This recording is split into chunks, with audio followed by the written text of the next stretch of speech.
All right, I'm taking it back to my newscaster days. I have my former co-anchor, Keith Garvin, joining us. I sat beside Keith for many years on the news desk, and Yeah. when I have fitness questions, this is the guy I go to. Seriously. Okay, he's going to educate us today and inspire us.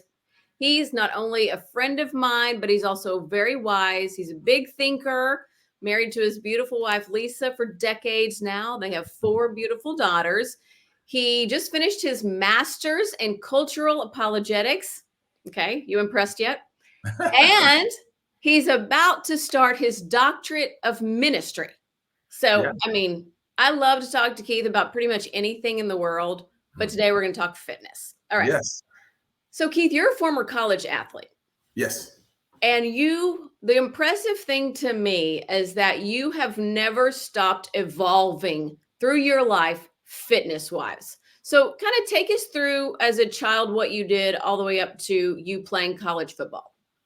Yeah, I was just one of those very active kids, as a boy, rambunctious, climbing stuff, jumping off stuff. And I just always like to move and run, playing tag, hide and go seek with, my friends and cousins. And then even the thing that really got me to fall in love with football, I remember I had older cousins and we would kind of play. It'd be me against 3 of them.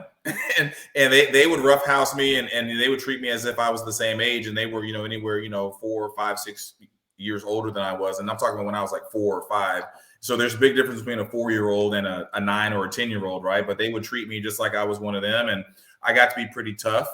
And I was just always drawn to athletics. I always was drawn to things where I could move and use my whole body. And so, when I started playing football, it was only flag football in the 5th grade. But then I started playing, tackle football in 6th grade. And I also played baseball for a few years, ran track for 1 year, played basketball for 1 year. And then I really, settled on football because I felt that was my best sport. I actually think I was a better baseball player. At the time I gave up baseball, I think I was a better baseball player than a football player. Who knows how that would have progressed. But, I think it all worked out the way it was supposed to. So I then stuck with football and played football in high school. And I was raised in Bryan, Texas, so I played football there. Most boys in Texas grow up with a football in their crib, and so it was something that was that's something that I wanted to do. I had cousins who played, and most of my heroes were football players, so I went in that direction.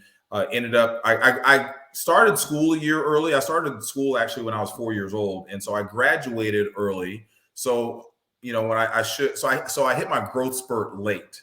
I didn't really hit my growth spurt until the end of my senior year, a few months before I was about to graduate. So I knew I grew up where Texas A&M is at. And so I always say I wasn't big enough or good enough to go to A&M at the time, but I knew I had the potential to be a good football player. I knew I was kind of starting to come into my own in terms of, size. And so I decided to go to junior college out in California in the Bay Area, San Jose City College. And I went there for a year and a half, 2 seasons.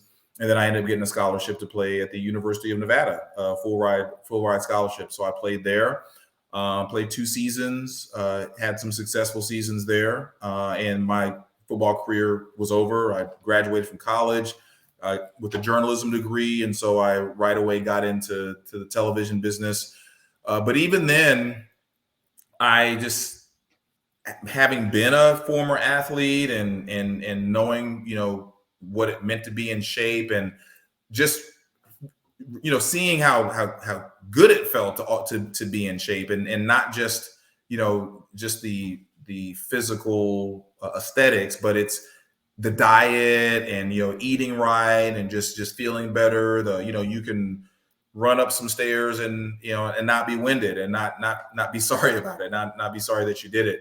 And so I continued to work out a little bit. I was younger, so I'm in my early 20s, so I probably didn't need to work out as much as I work out now. Mm-hmm. So I could take, there were probably a few months at a time between the time I was like 23 and 30 where I didn't work out all the time, but there was always a certain amount of, if I was away from working out for a month or two, I would get back into it. I was never not on a plan to work out. And then just as I got older, I realized, I was still driven to move, and I was still driven to work out and be healthy. And so I think probably when I was in my late 30s, I just wanted a new challenge. And so I started running a lot more. And I'd always run, even when I got done with football and, got married and we started our family.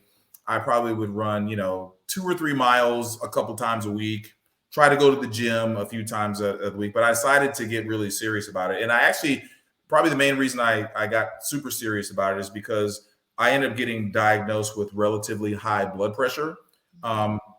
And once I did my research, I realized it wasn't as bad as some of the doctors were telling me.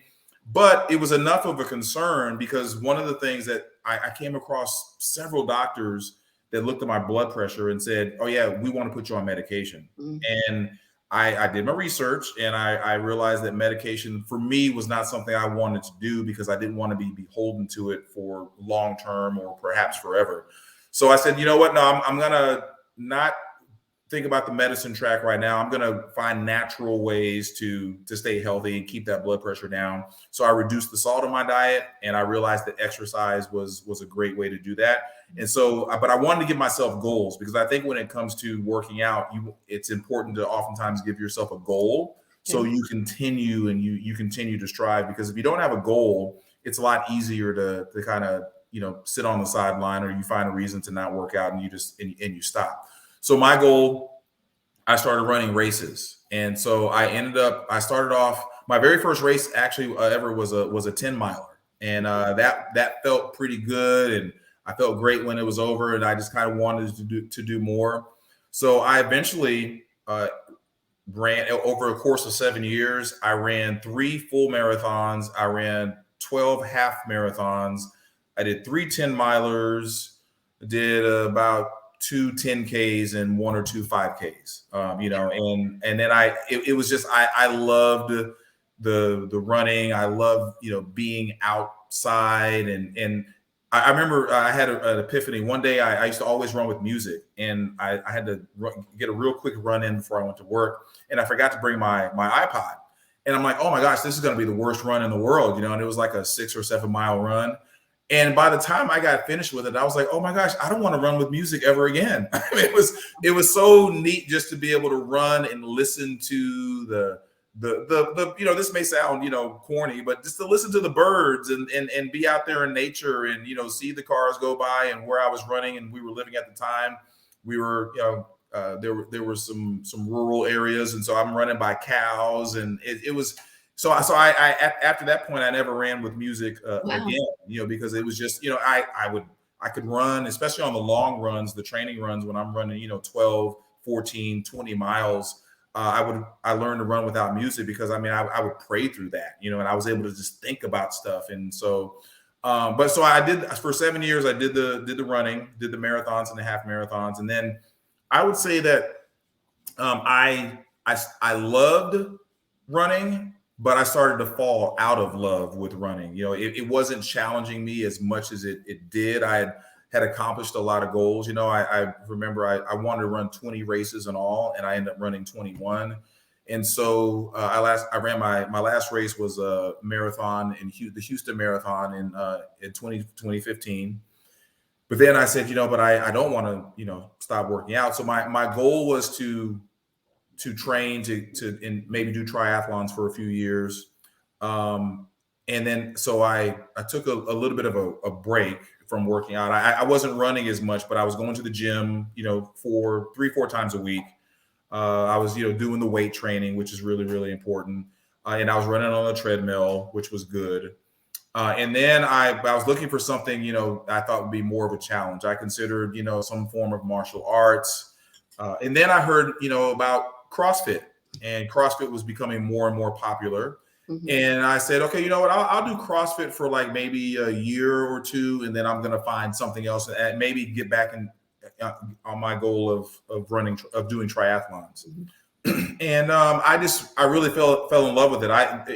It worked so much for me. For one, because I came across an amazing gym that had great coaches that taught us every single day. There are people who injuries. Some people associate injuries with CrossFit with injuries, but if you have good coaches that are training you every single day and you're stretching and you're doing the work to stay fit, diet is again important, then that it's really not an issue. I never had any major injuries in the 7 years that I've been doing CrossFit from CrossFit. So I enjoyed it because it was a full, you could use your whole body, and it wasn't just weights. You could use your body as part of the workout, and it was running, it was lifting weights, it was doing gymnastics, and gymnastics were incorporated as well. And I was like, oh my gosh, I found the best workout for me that I could have ever found.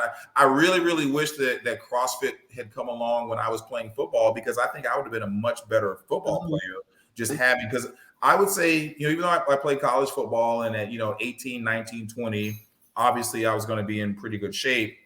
I would say my 45 and maybe even my 50 was a better 45 and a better 50 than my 19 and my 20 was in terms of fitness, Wow. In terms of the diet, in terms of being in shape, just a lot of things. You're drinking water all the time. A lot of people wonder, we've searched for years for the, that magic elixir, that the potion of life. And I'm like, it's water.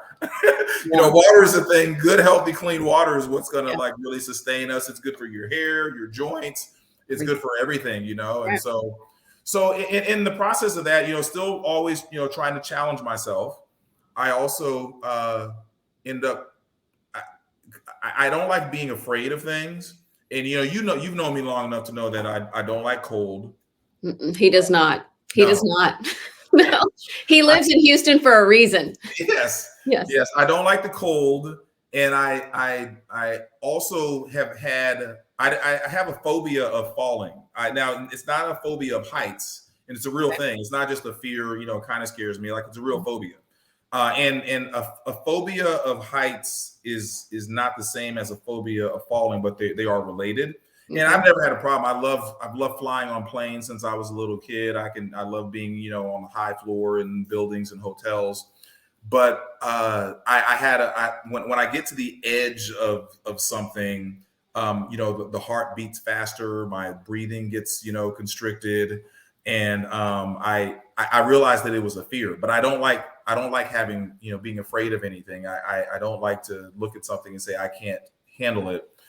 So in the middle of my actually in the early days of my CrossFit time, I decided to climb Mount Rainier. And I grew up in Bryan, Texas. There's not a lot of mountains, not a lot of hills, and not a lot of elevation in Southeast Texas. But I had lived on the West Coast for a number of years, and I love the mountains. And I said, I'd always said to myself, I want to climb a mountain one day, and I thought it would be a really cool endeavor. And I finally got to the point where I said, okay, if I don't do it anytime soon, it's probably not going to happen. And so I ended up climbing Mount Rainier the first time in 2016. And to be quite honest, it was almost a disaster. I remember. I made it up and I made it down. Yeah. But the problem is, it was the altitude. And I would say, out of all the things I've ever done, playing football, CrossFit, running marathons, the most physically demanding thing that I've ever done is climb a mountain. And a lot of it was because of the altitude. The first time I did suffer altitude sickness. I mean, you think about it. I mean, I did live in Reno for 4 or 5 years, but that's a mile. Reno's elevation is a mile high. It's not 14,000 feet. So, and I hadn't lived there in a long time, and so the altitude sickness really got to me on my first time up. But it was largely because I didn't have the right mentality. I had this very romanticized view of climbing a mountain. I'm thinking, I'm going to be a reincarnation of Sir Edmund Hillary, and no, climbing a mountain is really tough, Spartan, work. It's like it's grueling. It's not like it's one of those things where you're glad you've done it. But doing it is actually, quite a task. It's very, very, very hard, very difficult. And so my first time up, I didn't do it the way I wanted to. And so I decided to go back 2 years later. I was going to go back the next year, but there was something that happened. It wasn't Harvey. There was something that there was something that prevented me. Oh no, 2016.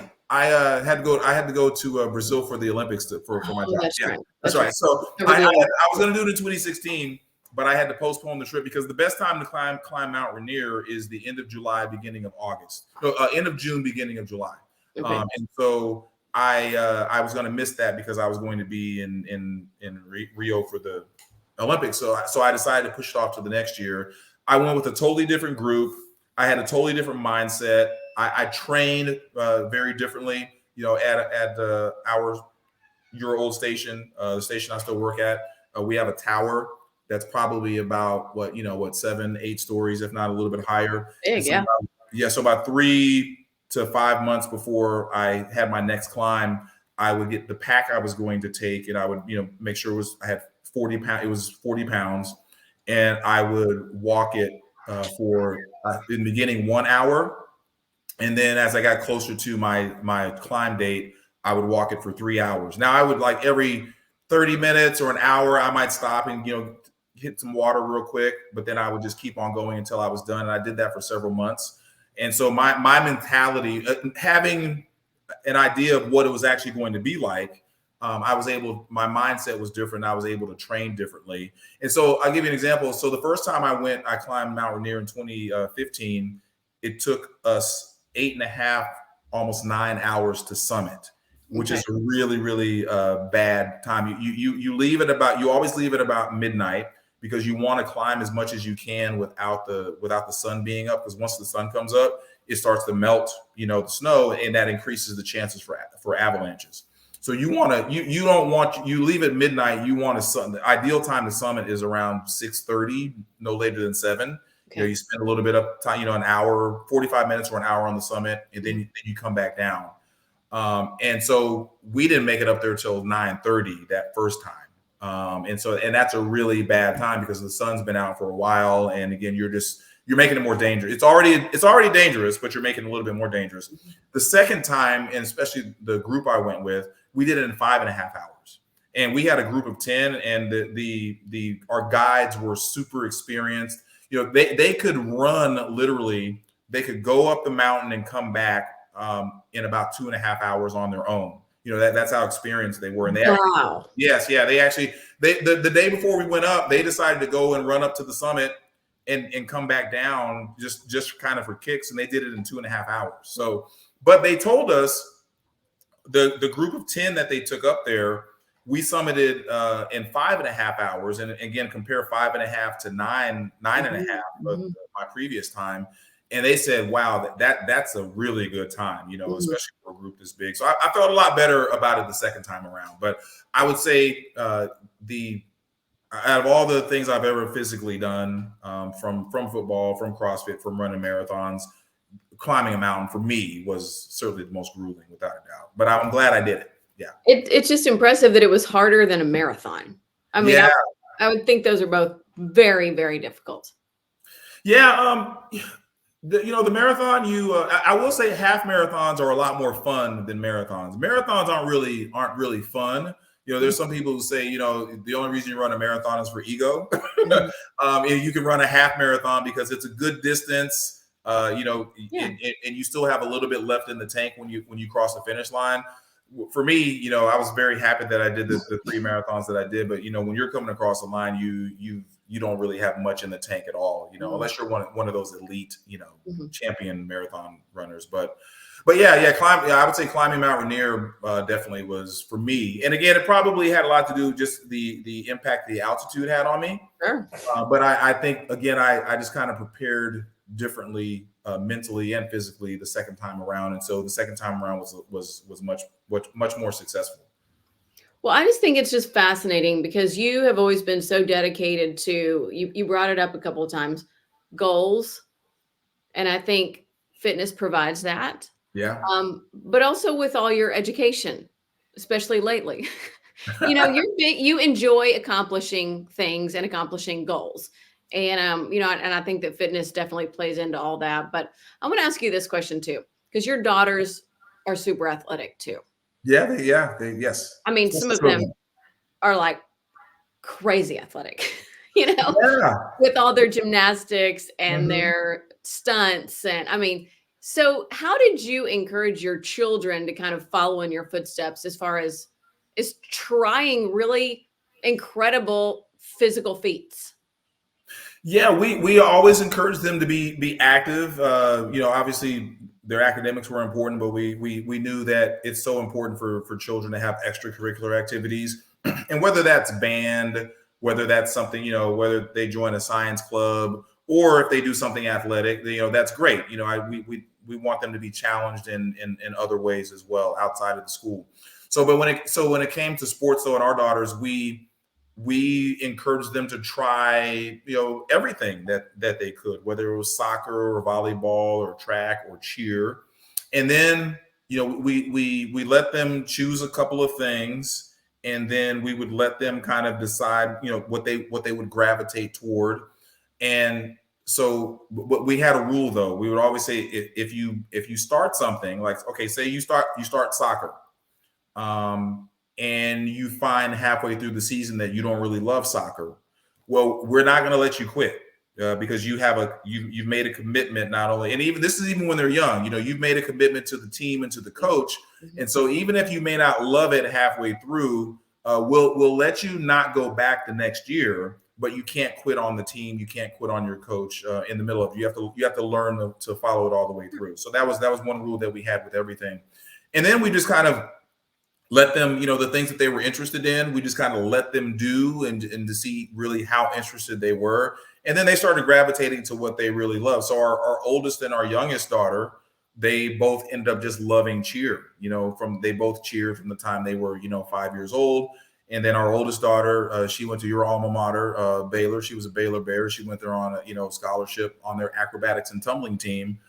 And she considered herself, a tough cheerleader. She wasn't she did the high school cheer, pom poms on the sidelines, but she was, for her, she's a hardcore cheerleader. But then when you get to the acrobatics and tumbling, cheer isn't really involved, because it's actually now an NCAA sport, recognized sport. And so you have to be able to actually compete against other teams. And so and the flipping and the flying and the tumbling they do is It's just, incredible. I mean, off the charts. I mean, yes. when you sent me that video, because they win the national championship one year? Yeah. Oh no. Well, they've won about 6 or 7 years in a row now. But so they won. They won their first national title when she was a junior, and then they won again when she was a senior, and they've won about at least 6 or 7, if not more, in a row, because they have a absolutely fantastic coach. But they know how to recruit really, really Oh talented, yeah. amazing girls. Yeah.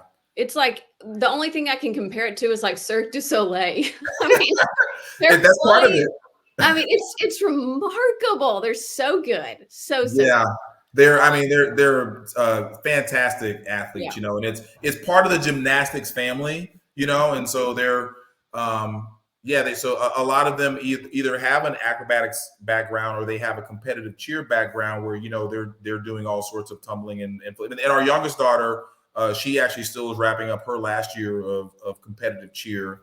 And like my oldest daughter, she could do what was called a standing full. So she could stand there in front of you on 2 feet, and from that very same spot, no jumping or running, just do a flip in the air and cross her legs and twirl around three Full spin, times in the right? air, Yeah, yeah, and land back looking at you like yeah.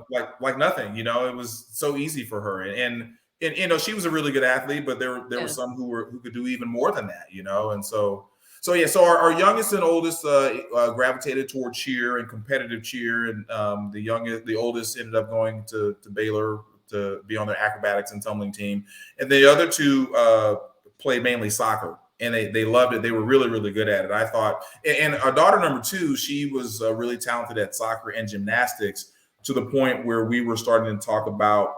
We were living in North Carolina at the time, and we were talking about her going to a school where it was like an academy that was away from us. Yeah. And we ultimately decided that it wasn't best for our family, but she was getting to the point where she was that good. Mm-hmm.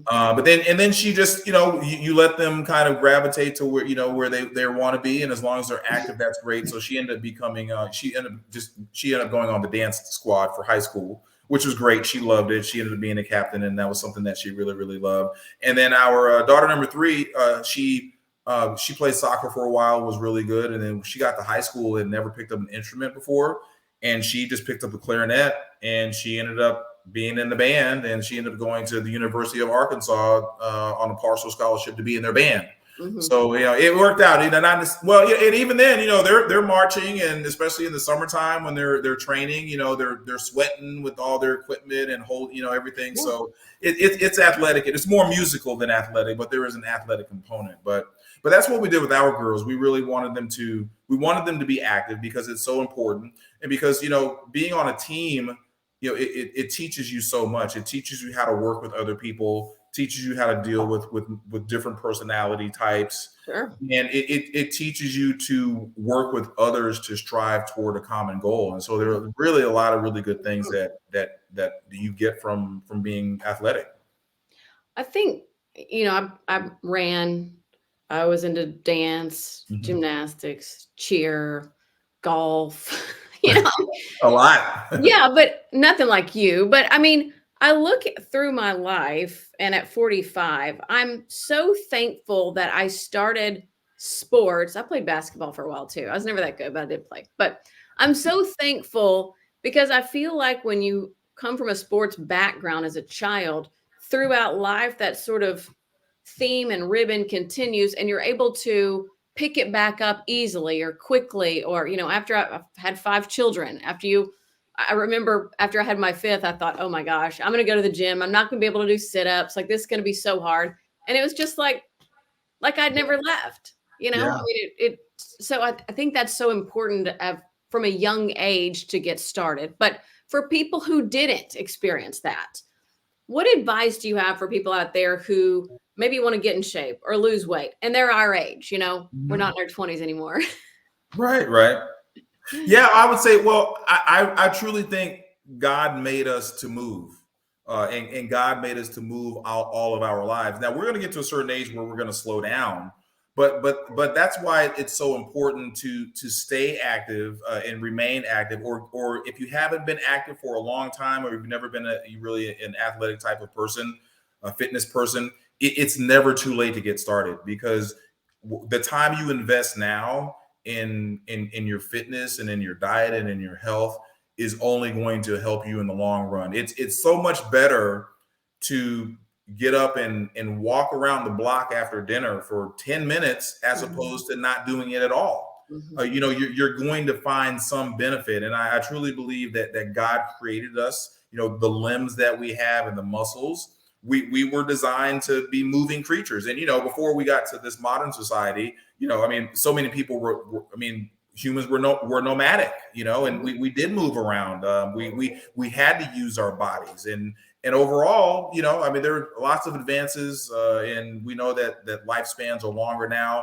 But in many respects, a lot of those folks were healthier than we were, because they were eating natural food, no preservatives, and they were active. They were moving all day long, in some cases because they had to, So I would say if it's not something that you've done before, if it's something that you struggle with, it's never too late, and it's so good. It does so many good things, because when you get into a fitness routine, it just really changes. It oftentimes changes just your mindset.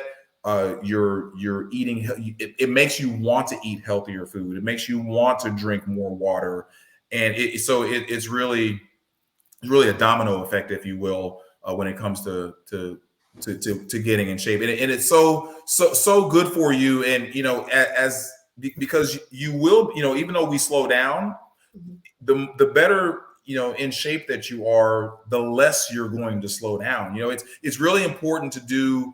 For even at our age, you're 45, I'm 53, even in your 60s, it's really important to do exercises, weight-bearing exercises that really strengthen your hips, because what happens is the studies will show that when a senior person breaks their hips, their life expectancy goes down dramatically, and they oftentimes are, past another 2 or 3 years because and why? It's because when they break their hips, they become immobile, and in many cases they become bedridden or they slow down so much. And so it's important to do exercise and walking. I mean, you don't necessarily have to do power cleans or deadlifts to get, you can walk, or you can jog and you can run, and that's strengthening your hip area. So when you are a senior and you fall, you have less of a chance to break your hip. And if you don't break your hip, you have less of a chance to become immobile, because when your body slows down, your mind starts to slow down as well, especially at that age. But that's another thing. I also think that, physical exercise is also a mental thing as well. You're using your mind as much as you are your body. And there's so many benefits mentally and emotionally. It's such a good stress reliever. So it's just so important just to get started, even if it is just you walking around the block initially and lifting light weights. Start somewhere. Yeah, start somewhere, because again, something is better than the alternative, nothing. We weren't designed to, I don't think, to sit and be stationary for very long. And again, when you become physically active, you end up becoming, when you become physically inactive, it often leads to becoming mentally inactive as well. And exercise is just it's a great stress reliever, and it just really kind of focuses you in other areas. You just end up becoming healthy in other ways as well. And so, yeah, just, again, and you don't have to run into it. As a matter of fact, take it slow. And if you, it's a smart thing to go see your doctor first before you and maybe get a physical, so they can kind of assess where you can be. And you might be at a point if you have great knees and, you're in decent enough shape, they say, hey, yeah, start doing a mile walk 2 or 3 times a week, and then if you're feeling good after a month, turn it into 2 miles, a couple of times a week, or maybe jog, for half of it and walk the rest, or, jog for a quarter of it, walk, jog, walk, and then you might find that you can, on your own, you can take it a little bit further once you get into it. But it's taking that first step is what's so key. Yeah, it's so important. It makes such a huge difference in how you feel, how you look, how you sleep, how you Yeah. think. I mean, days where I'm feeling off, almost always I can go, oh yeah, I haven't worked out in 2 or 3 days. Yeah. Let me get out there, Uh-huh. just so important. Well, Keith, thank you so much for being here with us today. You are truly an inspiration when it comes to fitness, because you have kept it going your whole life and you still look great. You feel great. And so it's just nice to get to talk to someone who's doing everything correctly. Well, we're trying to do it correctly. Yes. Yeah. And it's always a pleasure to talk to you. You were one of my absolute favorite human beings in the entire world. And so, yeah, always great to talk to you. I'll do it anytime. All right. Thank you, Keith. I appreciate it. Kiss all the kids and Lisa for me. Okay. Tell Forrest and the boys I said hi. Okay. All right. Bye-bye. Bye.